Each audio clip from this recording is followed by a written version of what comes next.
सारा कुछ ही करना पड़ता है। देखें, कहते हैं कि हमें जी बहुत सैर करने का शौक है। सब काम ही मिल मिल के होते हैं, यहाँ पे कोई मर्द औरत की तकसीम नहीं है। हाँ। पूरा नॉर्दर्न घूमने के बाद मैंने कश्मीर को आखिर के लिए अनटच छोड़ा हुआ था, क्योंकि मैं इसे आराम से और सुकून से देखना चाहती थी। फिर फाइनली 25 जून 2024 को वो सेल्फी लेने का वक्त आ ही गया जो मैं हर टूर पर निकलने से पहले गाड़ी में बैठते हुए बनाती हूँ। अच्छा जी, हम ऐसे ही मुंह उठाकर नहीं निकल पड़े थे। हमेशा की तरह 15 से 20 दिन ट्रिप पर वर्किंग की गई। अरफा ने इस पर प्लानिंग कंप्लीट की, अट्रैक्शंस नोट की, मैपिंग की, किलोमीटर्स, टाइम, एक्सपेंस, पेट्रोल का खर्चा, तमाम एस्टिमेट्स अपने बाबा की सुपरविजन में लगाए। डे टू डे का प्रोग्राम सेट किया, प्लान ए सेट किया और साथ में प्लान बी भी। इवन दिनों के अकॉर्डिंग हर जगह का टेम्परेचर और बारिश की प्रेडिक्शंस भी नोट की। इसके अलावा मेरे पास एक छोटा सा मैप भी है, सिंपल है और आसान भी, चाहे तो इसका स्क्रीनशॉट भी ले सकते हैं। जब इतना सारा कुछ कर लिया तो जाना बनता था। फिर जी निकल पड़े सुबह 4 बजे अपने शहर बहावलनगर से। हमने कश्मीर विजिट को 2 हिस्सों में डिवाइड किया था,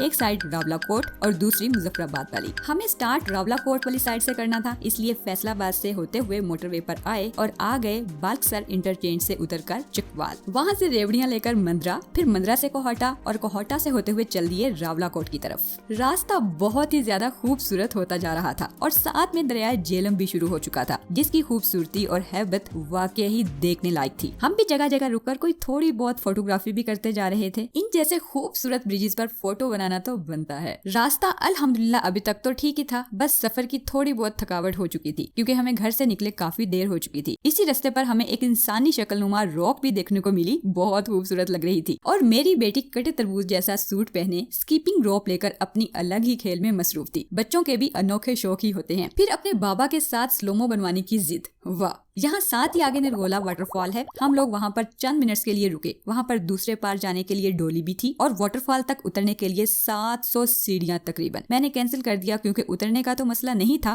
वापस कौन चढ़ता। रावलाकोट पहुंचकर हमारे पास सफिशिएंट टाइम था कि तौली पीर को विजिट कर लिया जाए। हमने रावलाकोट से ही कोई पिज़्ज़े बर्गर वगैरह लिए और तौली पीर के लिए निकल खड़े हुए। रास्ता बहुत खूबसूरत था, हल्की बारिश भी शुरू हो चुकी थी। इसका रास्ता भी रावलाकोट शहर के अंदर से ही जाता है। तौली पीर का एल्टीट्यूड 8,500 फुट तकरीबन मरी जितना बुलंद है। तौली पीर बहुत ही फैमिली फ्रेंडली जगह है, मुझे बहुत खूबसूरत लगी। बच्चों के लिए बहुत सारी एक्टिविटीज हैं। हमने वहाँ काफी क्वालिटी टाइम स्पेंड किया और थोड़ा फ्रेश भी हो गए। तो तौली पीर को भी मैं अपनी फेवरेट प्लेसेस वाली लिस्ट में ऐड कर लेती हूँ। Fully recommended, highly suggested for families. शाम का मंजर बहुत खूबसूरत था, खूब इंजॉय किया और वापस रावलाकोट आ गए। वहाँ के एक होटल में कमरा लिया और सो गए। दूसरे दिन उमर साहब के कपड़े कुछ ऐसे थे, अरफा के ऐसे और मेरे कुछ ऐसे। साथ साथ में आपको अपने और बच्चों के ड्रेसेस भी दिखाती जाऊंगी ताकि आइडिया मिल सके, क्योंकि मुझे देखने वाली ज्यादा फीमेल्स हैं। रेडी होकर होटल से चेकआउट किया और अगली मंजिल थी बनजोसा लेक। तौली पीर के बाद ये दूसरी जगह थी जो मेरे हस्बैंड को फैमिलीज के लिए बहुत पसंद आई। बनजोसा लेक को पहले दिन तौली पीर से वापसी पर भी विजिट किया जा सकता था, क्योंकि ये उसी रास्ते पर है, लेकिन लेट होने की वजह से अगले दिन पर डाल दिया गया। मौसम बस ठीक ही था, ज्यादा गर्मी नहीं थी। यहाँ बहुत सारी एक्टिविटीज थी करने को। बच्चे लिटरली बहुत खुश थे। मैंने स्कर्दू या हुंजा साइड पर बच्चों को अक्सर बोर होते देखा है, लेकिन भाई ये कश्मीर में बहुत इंजॉय कर रहे थे। हमने नाश्ता बनजोसा लेक पर ही किया, खूब फोटोग्राफी की और फिर पैदल इसका चक्कर भी लगाया। पूरी की पूरी लेक बहुत शानदार थी, इन्वायरमेंट बहुत आला था। बस ये पानी बारिशों का है, इसलिए थोड़ी स्मेल उठ रही थी, लेकिन सीनरी को देखते हुए वो भी इग्नोर की जा सकती है। बाकी ओवरऑल बहुत सेफ और अमेजिंग थी। इसे भी मैं अपनी फेवरेट प्लेसेस वाली लिस्ट में ऐड कर लूंगी। काफी स्कूल ट्रिप्स भी वहाँ पर आए हुए थे, हर कोई खुश लग रहा था। हमने भी अपनी रवायती चना चाट खाई और टाइमली ही निकल पड़े, क्योंकि आज के दिन हमने विजिट करनी थी नेक्स्ट अमेजिंग प्लेस गंगा चोटी, जिसके लिए हम पहुंचे बाग। बाग बहुत वेल डेवलप्ड शहर है। शहर से ही गंगा चोटी नजर आती है। इसका रास्ता भी बहुत खूबसूरत था। साथ में हल्की हल्की बारिश भी होने लगी थी, जो सफर को और ज्यादा सुहाना बनाई जा रही थी। खैर हम वहाँ पर पहुँच गए। काफी रश था, खूबसूरती इतनी के सही ना जाए। बारिश की वजह से पार्किंग एरिया काफी कीचड़ी हो रहा था। खैर हमने काफी क्वालिटी टाइम स्पेंड किया। जगह बहुत कमाल की थी। जी चाह रहा था कि ट्रैकिंग करके ऊपर जाएं, लेकिन जैसे ही ट्रैकिंग शुरू की साथ ही बारिश स्टार्ट हो गई। भागकर वापस गाड़ी में बैठ गए और निकल पड़े लिपा के लिए। ये तीसरी जगह थी जो मुझे बहुत पसंद आई और फुली रिकमेंडेड फॉर फैमिलीज। इसे भी मैं अपनी फेवरेट प्लेसेस वाली लिस्ट में ऐड कर लूंगी। बस एक बात का ख्याल रखिए कि गंगा चोटी की आखिरी 3-4 किलोमीटर की चढ़ाइयाँ काफी स्टीप हैं, इसके लिए गाड़ी थोड़ी ताकतवर हो तो बेहतर है। गंगा चोटी को गुड बाय कहा और हम निकल पड़े डायरेक्ट लिपा वैली के लिए। यहाँ रास्ते में जलजाल लेक भी आती है, जो जलजले की वजह से वजूद में आई। लेक तक जाने का कोई प्रॉपर रास्ता नहीं है, बस ऊपर से ही देख सकते हैं। चिकार से होते हुए चिकोठी रोड पर आए तो पता चला कि ये सड़क सीधी श्रीनगर को भी जाती है, लेकिन हमारा टर्न इससे पहले ही आ गया और हम यहाँ से टर्न हो गए लीपा के लिए। यहाँ से नीचे उतरते ही हमने क्रॉस किया एक बहुत ही कमाल का ब्रिज और लीपा की तरफ बढ़ना शुरू कर दिया। सड़क छोटी होती जा रही थी और नजारे ब्यूटीफुल। यहाँ कोई आम होटल्स नहीं है, बस इक्का दुक्का होटल्स हैं। दाव खान से पहले हमने आर्मी चेक पोस्ट पर अपनी एंट्री करवाई और दाव खान जाकर रुक गए। तीसरा दिन शुरू हो चुका था। सुबह उठे तो नजारे कुछ इस तरह के थे। यूं लग रहा था दुनिया से दूर दराज, खामोशी में, किसी की कोई खबर नहीं। और इस तरह का बेखबर रहना इतना कोई अच्छा लग रहा था कि फीलिंग बयान नहीं की जा सकती। खैर, आज का मेरा ड्रेस कुछ इस तरह का था, मतलब कुछ हल्का फुल्का सा पहनने को दिल चाह रहा था और अरफा भी कुछ इसी तरह का ही ट्राई करने वाली थी। उसके बाद हमारा सफर स्टार्ट हुआ लीपा को एक्सप्लोर करने का। हमने करनाल से शुरू होकर नोकोट और फिर मंडाकुली तक जाना था, क्योंकि यहाँ तक ही जाने की इजाजत है। आगे इंडियन कश्मीर शुरू हो जाता है। यहाँ रास्ते में हमें राशन ले जाने वाले घोड़े भी मिले, जो हमारे फौजी जवानों के लिए मुश्किल तरीन रास्तों पर सामान लेकर जाते हैं, जो हमारी सरहदों की हिफाजत में मसरूफ हैं। सैल्यूट। आगे बढ़ते हुए हमें एक छोटा सा होटल भी नजर आया, जहाँ पर ऑर्गेनिक सा नाश्ता दिख रहा था। सोचा नाश्ता यहीं कर लेते हैं। लकड़ी की आग पर बने खाने की भी अपनी ही चस होती है। यहाँ रहायशी कमरे भी थे, जहाँ पर उन्होंने हमें बिठा दिया। बाहर का व्यू इनक्रेडिबल था। मेरे हस्बैंड मुझे यहीं रहने का बोल रहे थे और मुझे बिस्तर कुछ इनसेन लग रहे थे। लीपा वैली अभी फैमिलीज के लिए डिवेल्प नहीं है और रास्ते भी काफी डेंजरस हैं। अभी 2-4 साल लगेंगे टूरिज्म स्टेब्लिश होने में। इसके अलावा कोई प्रॉपर टूरिस्ट अट्रैक्शंस भी नहीं है। मैं भी थोड़ी सी डिसअपॉइंट हो रही थी और सोच रही थी कि मुझे भी जबरदस्ती इस भैंस की तरह ही लोड करके ले आए हैं। कोई 5 साल बाद आना चाहिए था। नाश्ता माश्ता करके यहाँ पर राइस फील्ड स्टार्ट हो चुकी थी। देखने में काफी खूबसूरत थी, लेकिन इतनी भी नहीं कि इनके लिए इतना सारा सफर किया जाए। खैर, हम एक्सप्लोर करते गए और आगे बढ़ते गए और फिर फाइनली हम पहुंचे मंडाकुली के क्रिकेट ग्राउंड में। ये बड़ी लाजवाब जगह थी यार, मुझे बहुत पसंद आई। यहाँ पर हमने काफी सारा टाइम स्पेंड किया, खूब मजा किया। उमर साहब अपनी बैट और बॉल भी साथ ले आए थे, उन्होंने भी अपना शौक पूरा कर लिया। बस यहीं तक आने की परमिशन थी, क्योंकि इससे आगे 12,000 पोस्ट है। वहाँ जाने के लिए NOC लेना पड़ता है और पैदल ट्रैक है। खैर, यहाँ पर खूब ड्रामाबाजी करने के बाद हम वापसी के लिए निकल पड़े। रास्ते में उन्होंने एक छोटा सा पार्क बनाया है, वहाँ पर बहुत खूबसूरत ठंडे चश्मे हैं। सामने इंडियन कश्मीर भी नजर आता है। पानी इतना मजे का कि दिल चाहता है पिए ही जाए। इंसान तो इंसान, परिंदे भी इस पानी से खेलते नजर आए। खैर जी, फिर वापसी का सफर शुरू हुआ, क्योंकि लीपा में यही कुछ था देखने को, लेकिन रास्ता काफी खूबसूरत था। यहाँ के लोग कुछ इस तरह की सब्जियां भी पकाते हैं और फिर यहाँ पर लीपा की हदूद खत्म हो गई। मैं इन नजारों को अपनी आंखों में कैद करना चाहती थी, क्योंकि कैमरे की आंख आपको वो चीज नहीं दिखा सकती जो रियल आंख देखती है। यहाँ की तो मुर्गी पर भी रश्क आ रहा था कि कितने खूबसूरत इलाके में रहती है। कुछ देर बैठकर सीनरी की फील ली। लीपा वैली मेरी नजर में फैमिलीज के लिए एक्सप्लोर करने की जगह नहीं है, लेकिन जितनी तेजी से पाकिस्तान के अंदर टूरिज्म बढ़ रहा है, बहुत उम्मीद है कि 3 से 4 साल में डिवेल्प हो जाए। इसलिए इसे मैं अभी अपनी टॉप प्लेसेस वाली लिस्ट में ऐड नहीं करूंगी। इसके बाद ऐसी चल सो चल हुई कि सारे इलाके क्रॉस करते हुए हम डायरेक्ट पहुंचे मुजफ्फराबाद। जैसे कि मैंने आपको शुरू में बताया था कि कश्मीर के 2 हिस्से हैं, एक रावलाकोट वाला और दूसरा मुजफ्फराबाद वाला। रावलाकोट वाला हमने 5 दिनों में एक्सप्लोर करना था, लेकिन ज्यादा ट्रेवल करके हमने 3 दिनों में निपटा दिया। अब हम इंटर हो चुके थे दूसरे हिस्से में, मतलब झेलम वैली को खैरबाद कह चुके थे और नीलम वैली में इंटर हो चुके थे। यार, नीलम कितना गर्ली गर्ली सा नाम है, मुझे तो इस नेम की वाइब्स बहुत पसंद है। मुजफ्फराबाद होटल में चेक इन किया तो बारिश शुरू हो गई। बाहर दरियाए नीलम था और होटल का बड़ा सा खूबसूरत टेरिस। इस जगह का नाम एक्चुअली 2 मेल था, क्योंकि यहाँ पर दरियाए नीलम और दरियाए झेलम आपस में मिल रहे थे। ऊपर से हल्की बारिश सितम ढा रही थी। सब कुछ अंत था। मुजफ्फराबाद मैंने पहली दफा देखा था, बहुत खूबसूरत शहर है। फिर हमने डिनर किया और सो गए।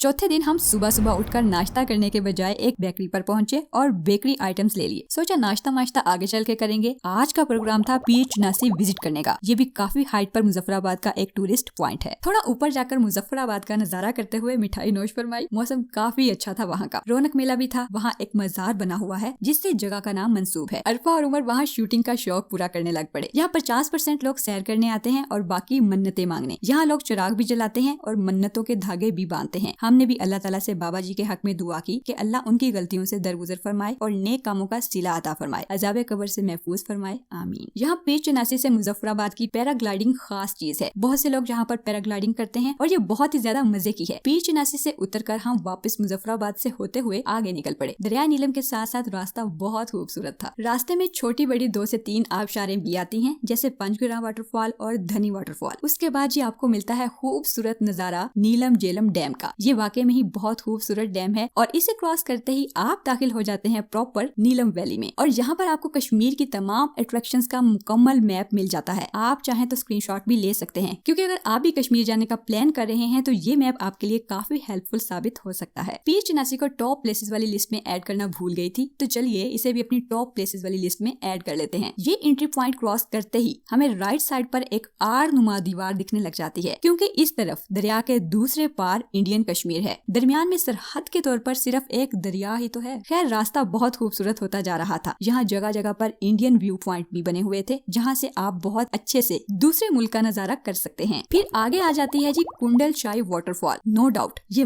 बहुत बड़ी वाटरफॉल है। इसकी डिटेल बताने से पहले ही हम इसे अपनी टॉप प्लेसेस वाली लिस्ट में ऐड कर लेते हैं। इसके दाएं बाएं काफी सारे होटल्स बन गए हैं, यहाँ भी नाइट स्टे किया जा सकता है। अच्छी जगह है। यहाँ थोड़ा आगे चले जाएं तो जागरान रिजॉर्ट्स हैं, अंग्रेज दौर के बने हुए। यहाँ एडवांस बुकिंग करवाई जाती है। हम लेट हो गए थे इसलिए वहाँ हाउसफुल था। खैर, हमें पास ही एक बहुत अच्छा होटल मिल गया था, टिकाना होटल। ये कुंडल शाही यानी कुटन वैली की टॉप अट्रैक्शंस हैं। आप स्क्रीनशॉट भी ले सकते हैं। खैर जी, कुछ सलांटियां पापड़ फुल्ले लेकर हम होटल आ गए। रात को दरिया किनारे बैठकर डिनर किया और सो गए। 5वां दिन था। सुबह उठकर कपड़े शपड़े निकाले, उन्हें प्रेस किया। आज तैयारी थी बाबून टॉप जाने की। बाहर का नजारा और भी खूबसूरत हो चुका था। नाश्ता वगैरह करके जीप मंगवाई, उसके पीछे भी लिखा था छड़ परा यूके नु आ तनु बाबून ले जावा। इस रास्ते पर हमें 32 मेगावाट का एक छोटा डैम भी देखने को मिला। फिर निकल पड़े कुछ बेदर्द किस्म के रास्तों पर। जगरान तक तो सड़क पक्की थी, उससे आगे फिर पथरीला रोड शुरू हो जाता है। जगह सच में बहुत खूबसूरत थी। जैसे जैसे हाइट गेन करते जा रहे थे, आबो हवा चेंज होती जा रही थी। सीजन ऑन हो तो यहाँ पर जीप वाले 12 से 15,000 रुपए चार्ज करते हैं। हमारी रूटीन रोज की ये होती थी कि सुबह 5 से 6 बजे तैयारी शुरू करते थे और 6:30 हद 7 बजे तक गाड़ी में ऑन रोड होते थे। शाम मगरिब तक सफर करते थे और अंधेरा होते ही किसी भी अच्छे होटल में पड़ाव डाल लेते थे। आजकल हर जगह होटल दस्तयाब हैं, कोई बड़ा इशू नहीं है। बस सीजन के अंदर किराए थोड़े ज्यादा हो जाते हैं। मेन होटल्स का किराया 8 से 12,000 तक, अगर थोड़ा हट कर ले लें तो उनका किराया 5,000 से शुरू होकर 8,000 तक होता है। मतलब ये वो होटल्स हैं जिनके बिस्तर साफ सुथरे, बदबू के बगैर चादरें और साफ वॉशरूम्स, वरना वॉशरूम से इतनी स्मेल आ रही होती है कि खड़ा नहीं हुआ जाता। रास्ते को देखकर यूं लग रहा था कि शायद ये मंजिल से भी ज्यादा खूबसूरत है। साफ पानी के ठंडे और मीठे चश्मे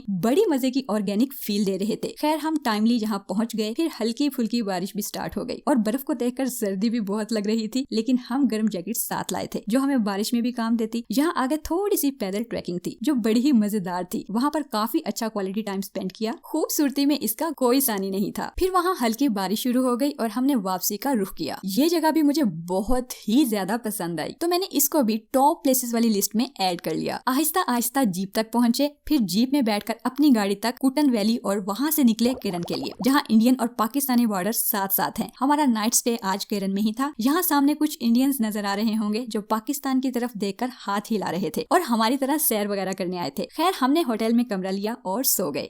सुबह उठकर छठा दिन शुरू हो चुका था। आज का ड्रेस कुछ इस तरह का था, जीन्स के साथ इस तरह का टॉप था। सब लोग तैयार श्यार होकर नाश्ते के लिए पहुंच गए। एक आम से होटल से सुबह सुबह अंडे पराठे वाला नाश्ता किया। सामने इंडियन कश्मीर नजर आ रहा था। बहुत खूबसूरत वाइब्स आ रही थी। आज हमारा प्रोग्राम था जबरी टॉप विजिट करने का। जो बाबून टॉप हमने कल विजिट किया था, वो और ये टॉप ऊपर एक ही जगह पर मिलते हैं, लेकिन रास्ते मुख्तलिफ हैं। जिस तरह नूरी टॉप को नारान वाली साइड से जलखड़ से भी विजिट किया जा सकता है और कश्मीर वाली साइड से शारदा से भी। बहरहाल, मैं तो नारान जाने वालों को भी ये मशवरा दूंगी कि अगर आपके पास टाइम कम हो तो बाबूसर टॉप को स्किप करके नूरी टॉप को विजिट करें। कसमें दुआएं देंगे, इतना खूबसूरत है। जबरी टॉप का ट्रैक भी बहुत खूबसूरत था। दूर तलक नीला आसमान, सफेद दूध धुले बादल और लंबे लंबे सरसब्ज दरख्त, सारे के सारे नजारे जानलेवा। मैं ऑलमोस्ट पाकिस्तान का पूरा नॉर्दर्न घूम चुकी हूँ। लोग मुझसे हमेशा कंपैरिजन पूछते हैं और मेरा हर दफा यही जवाब होता है कि भाई, कंपैरिजन बनता ही नहीं। स्कर्दू, हुंजा, चित्राल, कश्मीर, हर इलाके की अपनी अलग ही वाइब्स हैं, अलग ही खूबसूरती है। मुझे तो हर दफा आने पर यही लगता है कि मैं कुछ नया देख रही हूँ जो पहले नहीं देखा। मैंने अक्सर बेजोक लोगों को ये कहते भी सुना है कि बस पहाड़ ही पहाड़ हैं, हर तरफ पहाड़ों को क्या देखना, लेकिन नहीं, हर जगह की फील, सीनरीज अलग होती हैं। जबरी टॉप भी जन्नत के नजारों में से एक नजारा लग रही थी। सुभान अल्लाह, अगर ये जगह इतनी खूबसूरत है तो जन्नत कितनी खूबसूरत होगी। खैर जी, यहाँ हमें एक ग्लेशियर भी मिल गया जहाँ पर हमने जूसेस और पानी वगैरह ठंडा होने के लिए भी रख लिया और बर्फ से भी खेल लिया। मुझे ये जगह भी बहुत बहुत ज्यादा पसंद आई, इसलिए हम इसे भी कश्मीर की टॉप प्लेसेस में ऐड कर लेते हैं। यहाँ ज्यादा रश नहीं था, कोई कोई आता है, लेकिन हमें रिफ्रेशमेंट के लिए देसी गर्म अंडे और चाय वगैरह मिल गई, जिसने सीनरी को देखने का मजा दुबाला कर दिया। फिर वापस चल पड़े जी। वापस जाने को दिल तो नहीं चाह रहा था, लेकिन क्या करें, हर आने वाले को जाना तो पड़ता है। बहुत सारी खूबसूरत यादें दिल में बसाए, उबड़ खाबड़ बेदर्द रास्तों से होते हुए वापसी का सफर शुरू किया। हल्की हल्की बारिश भी हो रही थी और इस तरह के रास्ते जो मजा देते हैं उनका जवाब नहीं। वापसी पहुंचकर हम अपनी गाड़ी में बैठे और मजीद आगे बढ़े शारदा के लिए। अब शाम हो चुकी थी। इरादा तो था कि रास्ते में दवारियां से रत्ती गली लेक चले जाएं, रात वहां गुजार कर सुबह वापस आएं, लेकिन रत्ती गली जाने के लिए ना ही गाड़ी अवेलेबल थी और ना ही वहाँ कोई टेंट खाली था, इसलिए सोचा वापसी पर देखेंगे। यहाँ एक और बात बताना भूल गई कि जबरी टॉप वाले रास्ते से ही पतलियां लेक को भी रास्ता जाता है, लेकिन वो लेक अभी ओपन नहीं हुई थी, रास्ते में ग्लेशियर था अभी, इसलिए जाना पॉसिबल नहीं था। अब सिचुएशन ये थी कि ज्यादा टाइम नहीं था जो कहीं जाया जाए। शाम हो रही थी। शारदा में वाटर स्पोर्ट्स या मोटर स्पोर्ट्स का सुन रखा था, सोचा ट्राई करते हैं। काफी मजे की दिख रही थी, लेकिन थोड़ी महंगी थी। टिकट लेकर बैठ गए, थी काफी मजे की। दरिया नीलम में इतनी तेज चलती हुई बोट लग रहा था हवाओं में उड़ रही है। फिर हम शारदा पहुंचे और ये था शारदा का मेन ब्रिज, जो काफी खतरनाक सा था। यहाँ पर एक हिस्टोरिकल प्लेस भी है। खैर यहाँ पर हमें एक बहुत ही खूबसूरत साफ सुथरा और नया बना हुआ कमरा भी मिल गया, जिसे देखकर ही बहुत अच्छा फील हो रहा था। हमने सामान रखा, यहाँ पर बैठकर आराम से खाना खाया और सो गए, क्योंकि सुबह हमें जल्दी उठकर केल और ताव बट के लिए निकलना था। 7वां दिन शुरू हो चुका था। ये अरफा का ड्रेस था, इसने बड़े शौक से लिया था। ये उमर साहब का ड्रेस था और ये मैक्सी मेरी थी, जो कुछ इस तरह की थी। शारदा से केल तक के रास्ते की जो खूबसूरती थी ना, वो ना काबिले बयां थी। मेरे हस्बैंड तो गाड़ी रोक रोक कर सीनरीज दिखा रहे थे। हमें कश्मीर आए 7वां दिन था, लेकिन बाखुदा असल कश्मीर की फील आज आना शुरू हुई थी। मेरे हस्बैंड मुझे इस तरह के खूबसूरत घर दिखाकर कह रहे थे कि काश हम यहाँ रहते हों। ऑफ रोडिंग स्टार्ट हो चुकी थी। एक बात और बताती चलूं कि किरण के बाद दवारियां तक ही सड़क है, जहाँ से रत्ती गली के लिए रास्ता जाता है। उसके बाद ऑफ रोडिंग स्टार्ट हो जाती है। अगर आपके पास अपनी गाड़ी है तो कोशिश करें मैक्सिमम शारदा तक ले आएं। उसके बाद केल या तावबट तक का सफर रेंटल जीप्स पर करें। रास्ता खूबसूरत तो है, लेकिन जालिम बहुत है। खैर हम केल पहुंच गए। नाश्ता करके अड़न केल के लिए टिकट्स लेकर डोली का इंतजार करने लगे। डोली एक है, आने जाने वाले बहुत ज्यादा, इसलिए 2 से 3 घंटे तक भी वेट करना पड़ जाता है, खसूसन वापसी पर। दरिया क्रॉस करके दूसरी तरफ पहुंचे तो वापस जाने वालों का रश देखकर थोड़ी सी परेशानी होने लग पड़ी। यहाँ प्रॉपर ट्रैक बना हुआ है। 40 मिनट से 1 घंटे की ट्रैकिंग है ऊपर अड़नकेल जाने की। बंदा थक तो जाता है, लेकिन रास्ता मजे का है। ऊपर अड़नकेल पहुंचकर सीनरी देखी तो वाकई खूबसूरत लगा। बहुत सारे टेंट्स लगे हुए थे, क्योंकि मोस्टली लोग यहाँ पर रात गुजारते हैं। बट अनफॉर्चुनेटली यहाँ पर काफी गर्मी फील हो रही थी, इसलिए हम ज्यादा देर तक ना रुक सके। थोड़े बहुत फोटो शोटो बनाए और वापस चल पड़े। वापसी पर उतराई थी, सो भागे चले आए और 20 मिनट में पहुंच गए। आगे वापस जाने वालों की लंबी लाइन देखी तो होश उड़ गए। खैर लाइन में लगकर खड़े हो गए। कोई 2 घंटे बाद हमारा नंबर आ गया। डोली में बैठकर निकले, अल्लाह का शुक्र अदा किया और जल्दी से तावबट के लिए निकल पड़े। केल से तावबट तकरीबन 40 से 45 किलोमीटर है। 20 किलोमीटर पक्की सड़क है, लेकिन बाकी के 20 किलोमीटर मुकम्मल ऑफ रोडिंग है, और कोई आम ऑफ रोडिंग नहीं, बड़ी कोई गलीज किस्म की ऑफ रोडिंग, गाड़ियों को तोड़ने वाली। लेकिन रास्ता बता रहा था कि मंजिल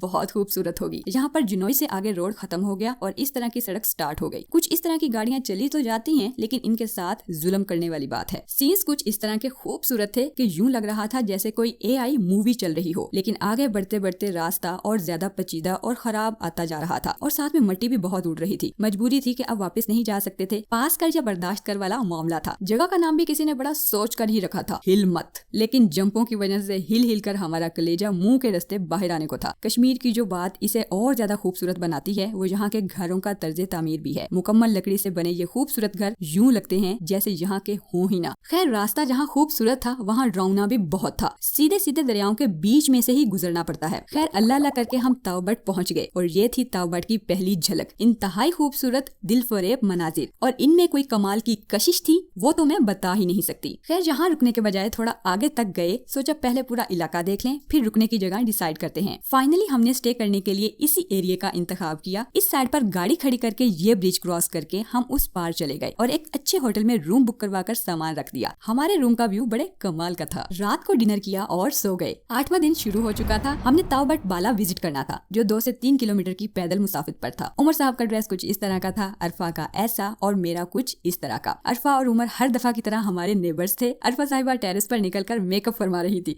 खैर रेडी होकर हम लोग निकल पड़े तावबट बाला के लिए। तावबट बाला का सफर बहुत खूबसूरत होने वाला था, क्योंकि ऐसे आसार शुरू से ही दिखने लग पड़े थे। बहुत से लोग यहाँ पर बड़े शौक से पैदल ट्रैक कर रहे थे, क्योंकि जगह ही इतनी खूबसूरत थी। ये कश्मीर का आखिरी गांव है, इससे आगे इंडिया शुरू हो जाता है, इसलिए लोग यहाँ पर बड़े मजे से अप्रोच करते हैं। अगर आप भी तावबट आते हैं तो तावबट बाला को किसी सूरत भी मिस ना करें, क्योंकि ये जगह इस जमीन का टुकड़ा लगती ही नहीं। अगर इस जगह को कश्मीर का असल रूप या प्योर कश्मीर भी कहा जाए तो गलत नहीं होगा। जा बजा चलते हुए चश्मे, पहाड़ों पर किसी दुल्हन की तरह सजे दरख्त, यूं लगता है जैसे परियों का देश हो। इस जगह पहली दफा मुझे आकर ये फील हुआ कि क्या ये जगह वाकई पाकिस्तान में है। मेरा दावा है कि इससे ज्यादा खूबसूरत जगह पाकिस्तान में नहीं है। हाँ, इससे मिलते जुलते कुछ इलाके मैंने अपर चित्राल में एक्सप्लोर किए थे, लेकिन इस जितने खूबसूरत नहीं थे। अच्छा, एक सेल्फ केयर की बात सुन लें, वो ये कि मौसम ठंडा होने की वजह से हम इन इलाकों में थोड़ी लापरवाही करते हैं, ना कैप लेते हैं और ना ही सनब्लॉक यूज करते हैं, तो बी केयरफुल। यहाँ की ठंडक और धूप दोनों मिलकर आपकी स्किन को ड्राई और डल कर देंगी। कोई भी सनब्लॉक साथ जरूर रखें। आपको तो पता ही है कि मैं ज़ारा ब्यूटी का सनब्लॉक यूज करती हूँ, चाहे आजरबाईजान हो या कश्मीर। ये मुझे बहुत सूट करता है, व्हाइट कास्ट नहीं छोड़ता, बहुत अच्छे से प्रोटेक्ट करता है। मेरे हस्बैंड का कलर भी डार्क हो गया था, मैंने उन्हें भी यही यूज करवाना शुरू कर दिया था। आप लेना चाहें तो डिस्क्रिप्शन में लिंक है, बाय कर सकते हैं। यार ये जगह जन्नत का मंजर लग रहा था। हमने फैमिली के साथ यहाँ पर काफी सारा टाइम स्पेंड किया, चाय समोसे पकौड़े भी खाए। जगह के बारे में जितनी मालूमात ले सकते थे वो भी ली। यहाँ आकर पता चला कि यहाँ से आगे पैदल ट्रैक है मिनी मार्ग तक, तकरीबन 8 घंटे लगते हैं। वो हमने अस्तौर वाली साइड से लास्ट ईयर विजिट किया था। बिल्कुल साफ ठंडा और शीशे जैसा पानी, दिल चाह रहा था सारा पी लूं। इसी पानी से वजू करके यहाँ नमाज पढ़ने का भी अलग ही सरूर। उमर साहब ने वहाँ भी क्रिकेट प्लेयर ढूंढ लिए। हम दोनों चश्मों के दरमियान एक चिटाई पर बैठ गए और जायद साहब लंबी तान कर सो गए। वो कहते जी पानी का ये शोर मुझे लोरियां सुनाता है। कहते ऐसी मजे की नींद में बड़े अरसे बाद सोया हूँ। सीनरी ऐसी के देखकर आपका मोबाइल हाथ से ही गिर जाए। खैर जी, पानी में खूब चिड़प करने के बाद हम वहाँ से वापस निकले।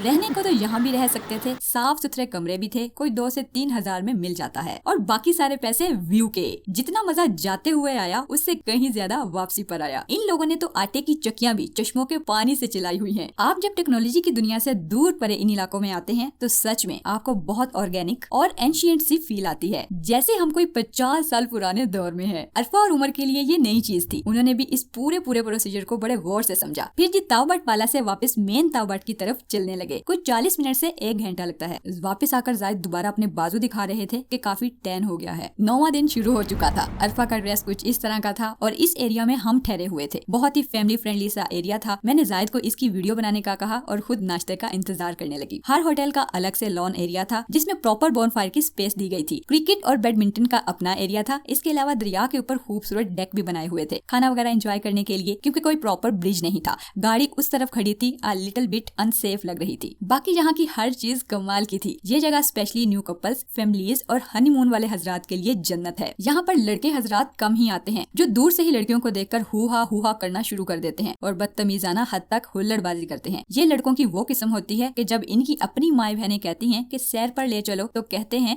बिल्कुल भी नहीं, बहुत गंद है वहाँ, और खुद दूसरों की माँ बहनों को ताड़ते नहीं थकते। आज हमने लोकल तावबाट एक्सप्लोर करना था, फिश फार्म की साइड वाला। थोड़ी दूर तक ब्रिज क्रॉस करके गाड़ी पर गए। ये तावबाट की मेन आबादी थी। यहाँ पर स्कूल्स, मदरसे और बाकी चीजें थी, और आगे जाकर दरिया नीलम के साथ साथ काफी लंबा ट्रैक था। दरिया का शोर, नित नए फूल, रंग बिरंगे नजारे, नरान, मरी, हुंजा जैसे क्राउडी एरिया से दूर, जहाँ पर सिर्फ आप ही आप हो और फील भी यही आ रही हो कि सारा कुछ मेरे लिए ही है, इसका कोई और हिस्सेदार नहीं है। और फिर आप किसी एज पर बैठकर उस जगह की फील ले रहे हो। यार बस सारे पैसे इसी के हैं। यहाँ पर मैक्सिमम टाइम गुजारा क्योंकि हमारे पास सेम डे में करने के लिए कोई और एक्टिविटीज नहीं थी। हाँ, यहाँ आते हुए 8 मकाम से मैंने और अरफा ने कश्मीरी कल्चरल ड्रेस लिए थे। सोचा उन्हें पहनकर फोटोग्राफी कर ली जाए। रीलें शीलें बनाई, खूब इंजॉय किया और फिर रात को डिनर करके सो गए। 10वां दिन शुरू हो चुका था। मेरा ड्रेस कुछ इस तरह का था। अब कश्मीर में विजिट करने को कुछ नहीं बचा था। अल्हम्दुलिल्लाह हमने स्कर्दू, हुंजा, चित्राल की तरह पूरा कश्मीर भी देख लिया था। अब वापसी जाना बनता था। हमारा कैंप तावबाट में सबसे लंबा था जो 3 दिनों पर मुहित था। सुबह उठकर हमने लच्छेदार पराठे खाए। कश्मीर में मुझे एक बात बाकी इलाकों से अलग ये भी लगी कि यहाँ पर रोटी बिल्कुल घर जैसी थी। मतलब आटा चक्की का होने की वजह से रोटी खाने के काबिल थी। वैसे तो हम जब भी इन इलाकों में जाते हैं अचार जरूर साथ रखते हैं ताकि रोटी खाई जाए, क्योंकि वहाँ आपको कच्चे प्याजों और कच्चे टमाटरों वाली चिकन कढ़ाई के अलावा कुछ और नहीं मिलता, वो भी कच्ची बोटियाँ। इसलिए खाना वगैरह अक्सर लोग खुद ही बना रहे होते हैं। जाहिर है इन इलाकों में कुकिंग का भी अपना ही मजा है। खैर हम तो होटल से ही खा रहे थे और साथ में दुआ भी मांग रहे थे कि पेट खराब ना हो। फिर हम वापसी के लिए निकल पड़े। रास्ता ज्यादा खतरनाक नहीं है, बस इतना सा है, बर्दाश्त करना पड़ेगा। ये था जी हमारा टोटल कश्मीर टूर, तकरीबन 12 से 13 दिनों पर मुहित। जहाँ मैंने आपसे ये सारी मजे की बातें शेयर की हैं, वहाँ बहुत सी परेशानियां भी साथ जुड़ी होती हैं। गाड़ियाँ खराब होना, गाड़ियाँ फंसना, एक्सीडेंट्स, रोड ब्लॉक्स, अचानक से मौसम खराब होना, सैलाब, इन सारी बातों को जहन में रखकर निकलिए। टूर का सबसे बेस्ट तरीका जो अभी तक मैंने डिटरमिन किया वो ये है कि किसी भी टूर कंपनी के साथ अपना टूर सेट करें और मजे से चले जाएं, कोई परेशानी नहीं होगी। बहुत सी बहनें पूछ रही थी कि टिकटॉक देखकर पहली दफा जा रहे हैं, लेकिन पता नहीं जाना किधर है। कुछ कह रही थी हनीमून पर जाना है, समझ नहीं आ रही